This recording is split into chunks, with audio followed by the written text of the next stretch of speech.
যুগের কথাই বলছিলেন সম্ভবত, যে ইউসবিহুর রাজুলু মুমিনান ওয়া ইউমসি কাফিরান, একজন ব্যক্তি সকাল করবে মুমিন অবস্থায়, সন্ধ্যা হবে কাফের অবস্থায়।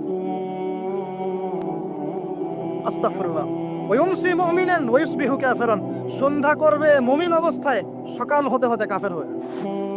ইয়াবিউর রাজুলু দীনাহু লিআরদি দুনিয়া, দুনিয়ার সামান্য স্বার্থে মানুষ তার দিনকে বিক্রি করে দিবে। বাংলার গ্রামে গ্রামে এখন এই যে খ্রিস্টান মিশনারিদের তৎপরতা দেখা যাচ্ছে। মানুষকে, মুসলমানদেরকে খ্রিস্টান বানানো হচ্ছে টাকার প্রলোভন দিয়ে, চিকিৎসা সেবার প্রলোভন দিয়ে। আপনারা কি দেখেও না দেখার ভান করছেন, শুনেও না শোনার ভান করছেন? যাদের প্রত্যক্ষ মদত এগুলো হচ্ছে, আল্লাহ পাকের কাছে জবাব দেওয়ার জন্য প্রস্তুত হয়ে যান আপনারা। দুনিয়াতে হয়তো কিছু হবে না, কেউ কিছু করতে পারবে না, কিন্তু কাল কিয়ামতে কে ছাড়ে আপনাকে তাই দেখে নেবো আপনার। বিশ্বাস করেন, ওমর রাদিয়াল্লাহু আনহু বলছেন, এই যে কোরআন হাতে নিয়ে বলছি আমি, ওমর ইবনে খাত্তাব রাদিয়াল্লাহু আনহু একদিন তার উটের ময়লা পরিষ্কার করছেন, যখন তিনি অর্ধেক বিশ্বের খলিফা উটের ময়লা পরিষ্কার করছেন। আলী ইবনে আবি তালেব এসে বলছেন, ইয়া আমিরুল মুমিনিন, আপনি আপনার পরবর্তী খলিফাদের উপরে কত কঠিন বোঝা চাপাই দিচ্ছেন। এত কিছু করার পরে নিজে উটের বোঝাও, উটের ময়লা পরিষ্কার করছেন, আমাদের জন্য এত কঠিন করে দিলেন খেলাফতের দায়িত্ব। তখন ওমর ইবনে খাত্তাব বলছেন, এই কথাটা শোনেন, তিনি বলছেন যে যে আমাকে উচ্চ প্রশংসায় ভাসিও না, ইয়া আবুল হাসান। আবুল হাসান হচ্ছে আলী রাদিয়াল্লাহু আনহুর নাম। হে আলী, আমাকে উচ্চ প্রশংসায় ভাসিও না।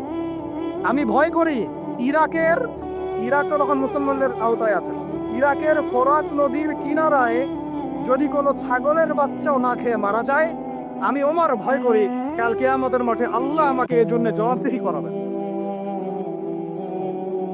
কি বুঝলেন? ওই যুগ আর এই যুগ লা ইয়াস্তামিআন, এটা কখনো একসাথে মিলবে না। এগুলো জাদুঘরে চলে গেছে এখন। তিনি বলছেন, ওমর রাদিয়াল্লাহু আনহু যিনি জান্নাতের সার্টিফিকেট প্রাপ্ত মানুষ, যার জান্নাতের ঘর আল্লাহ রাসূল দেখে এসেছেন, তিনি বলছেন যে আমি ভয় করি ইরাকের ফোরাত নদীর কিনারায় কোনো মেষপালক বা ছাগলের বাচ্চা, মেষ শাবক, তারাও যদি না খেয়ে পানির পিপাসায় মারা যায়, আমি ওমর ভয় করি কাল কিয়ামতের মাঠে আল্লাহ আমাকে জবাবদিহি করবেন। আর কিছু বলতে হবে আপনাদেরকে? বাস, যার মধ্যে নফসের মধ্যে নূর আছে তার জন্য উপদেশ যথেষ্ট। ফাযাক্কির ইন্নামা আনতা মুযাক্কির, তুমি উপদেশ দাও, তুমি শুধু উপদেশ দাতা। লাস্তা আলাইহিম বিমুসাইতির, তুমি কারো প্রতি দারোগা নও। ফাযাক্কির ইন্নাফাআতি যিকরা, যদি উপদেশ কাজে আসে উপদেশ দিয়ে যাও। সায়াযাক্কারু মান ইয়াখশা, যে আল্লাহকে ভয় করে সে ইনশাআল্লাহ অতি শীঘ্রই লাইনে চলে আসবে, আল্লাহকে ভয় করে। বাস, আমাদের কাজ এতটুকুই, এর বেশি আমাদের কোনো দায়িত্ব নাই। এখন শোনেন, যে কথা বলতে এতদূর চলে আসলাম, মুহাম্মদ সাল্লাল্লাহু আলাইহি ওয়াসাল্লামের পরে আর কোনো নবী আছে? আকীদা স্পষ্ট থাকবে তো ইনশাআল্লাহ? এবার আসেন, ওয়া কুতুবিহি বলতে আমরা সমস্ত কিতাবে বিশ্বাস করি, ওয়া রাসূলিহি বলতে আমরা সমস্ত আম্বিয়া কেরামে বিশ্বাস করি। ওয়াল ইয়াউমিল আখির, ৫ নাম্বারটা কি ভাই? ওয়াল ইয়াউমিল আখিরাতের জীবনে আমরা বিশ্বাস করি। আখিরাতে যদি বিশ্বাস করি তাহলে আমাদের দ্বারা দুনিয়াকে সর্বোচ্চ অগ্রাধিকার দেওয়া সম্ভব না। আমরা দুনিয়া চলবো আখিরাতের স্বার্থে। কিসের স্বার্থে দুনিয়া চলবো? কিসের স্বার্থে ভাই? আল্লাহ তৌফিক দান করেন, আমিন। আমাদের চলার মূল মন্ত্র একটাই, কোন কাজ আমাদেরকে আখিরাতে বেনিফিটেড করবে, উপকার দিবে, ওই কাজে আমি আসি। যেই কাজ আমাকে পরকালে কোনো ফায়দা দেয় না, ওই কাজে আমি নাই। কথা ক্লিয়ার? যেই কাজ আমাকে আখিরাতে কি দিবে, ফায়দা দিবে, সেই কাজে আমি আসি। যেই কাজ ফায়দা দিবে না, সেই কাজে কি? তো এখন গার্লফ্রেন্ড ফায়দা দিবে? সুদ ফায়দা দিবে? বলেন, অন্যের সম্পদ আত্মসাৎ করা ফায়দা দিবে? জুলুম করলে ফায়দা দিবে? বুঝবেন, আল্লাহ পাক বোঝার তৌফিক দান করেন, আমিন। ৬ নম্বরটা হচ্ছে ওয়া আন তুমিনা বিল কদরি খায়রি ওয়া শাররি, তাকদীর বা ভালো মন্দের এই ফয়সালার প্রতি, আল্লাহর পক্ষ থেকে ফয়সালার প্রতি তুমি বিশ্বাস করবে। এই ৬টা হলো পিলার। ৬ নম্বর পিলারটা কি ভাই?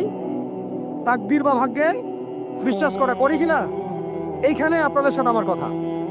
তাকদীর বা ভাগ্যে বিশ্বাস করলে রিজিক নিয়ে এত পেরেশান হওয়ার কিছু নাই। তাকদীর ভাগ্যে বিশ্বাস করলে এই যে ছোটখাটো বিপদ আপদ বালা মুসিবত আসতেছে আমাদের জীবনে, আসতে আছে না, এগুলোতে বিচলিত হওয়ার কিছু নাই। আমার তাকদীরে যা লেখা হয়েছে আল্লাহ পাক ছাড়া এটা কেউ বদলাতে পারবে না। আপনার আমার তাকদীরে যদি লেখা থাকে যে আমাদের হাতে আল্লাহর জমিনে আল্লাহর কালিমা পতাকা প্রতিষ্ঠিত হবেই, কোনো শক্তি ঠেকাতে পারবে না ইনশাআল্লাহ। আর যদি না লেখা থাকে তাহলে সারা দুনিয়া মিলেও আমার কোনো উপকার করতে পারবে না।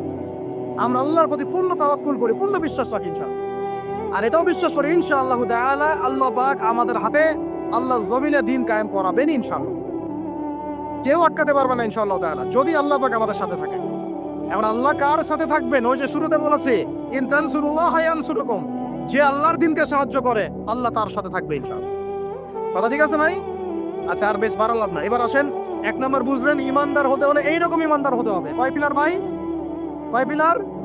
এক নম্বর বলেন আল্লাহ বিশ্বাস, 2 নম্বর ফেরেশতায় বিশ্বাস, 3 নম্বর হ্যাঁ আসমানি কিতাব সমূহ, 4 নম্বর নবী রাসূলগণ, 5 নম্বর পরকাল, 6 নম্বর মুখস্থ থাকবে ইনশাআল্লাহ। এই 6টা পিলারকে 3টা কাজ করবেন। কয়টা কাজ? 1, তাসদীক বিল জিনান, এই যে কলব হৃদয় আছে, হৃদয় থেকে বিশ্বাস করা। বিশ্বাস করি আমরা, হৃদয় থেকে বিশ্বাস করি তো ইনশাআল্লাহ। ওয়াল ইকরার বিল লিসান, মুখে স্বীকৃতি দিবেন। মুখে কি দিবেন? স্বীকৃতি দিচ্ছি কিনা। আর 3 নাম্বার হচ্ছে বলে আমালু বিল আরকান, কাজে প্রমাণ করা, কাজে বাস্তবায়ন। এখন যদি কেউ বলে আমি ইমানদার, নামাজ পড়ে না, কাজে বাস্তবায়ন হলো? ইমান আমার খুব পাকাপোক্ত, যাকাত দেই না, হবে? বছর বছর হজ উমরা করেন, এদিকে মানুষের সম্পদ আত্মসাৎ করতেছেন, হবে? ব্যাস, এই কথা ক্লিয়ার বোঝা যাচ্ছে কি? আল্লাহ পাক আমাদের সবাইকে তৌফিক দান করেন। এই ইমান যদি থাকে ইনশাআল্লাহ দুনিয়া সফল, পরকালে সফল। 2, ওয়া আমিলুস সলিহাত। আমলে সলেহ মানে কি?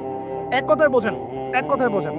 আমলে সলেহ মানে হচ্ছে আল্লাহ পাক কোরআনে এবং তার রাসূল হাদিসে, আমার সাথে বলেন, আল্লাহ পাক কোরআনে, তার রাসূল হাদিসে যত নেক আমল করতে বলেছেন সব নেক আমল করা হলো আমাদের সলেহ। ক্লিয়ার? কি বললো বলেন তো আমার সাথে?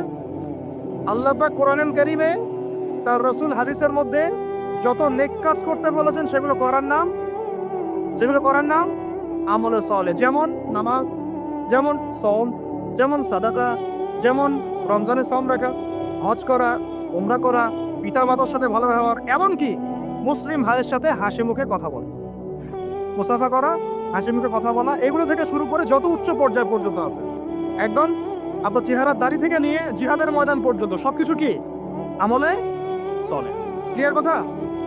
এবার আরেকটা বিষয় বোঝেন, আমলে সলেহ এটা হচ্ছে একটা পিঠ। পয়সার যেমন 2 পিঠ থাকে, এটা আমলে সলেহের 1 পিঠ। আরেক পিঠে কি আছে? আরেক পিঠে আছে আল্লাহ পাক কোরআনে, তার রাসূল হাদিসে যত মন্দ কাজ থেকে দূরে থাকতে বলেছেন সেগুলো থেকে দূরে থাকার নাম হলো আমলে সলেহ। বুঝতে পারি নাই? একটা পিঠ তো চিনলেন, ভালো কাজগুলো করা। আরেকটা পিঠও চিনেন, আল্লাহ পাক কোরআনে, তার রাসূল হাদিসে যত খারাপ কাজ থেকে দূরে থাকতে বলেছেন, দূরে থাকার নাম, আরো জোরে বলে, দূরে থাকার নাম। এই যে আপনি সুদ খাচ্ছেন না, এটাই আমলে সলেহ। এই যে আপনি শেভ করছেন না, এটা আমলে সলেহ। এই যে আপনি অন্যর সম্পদ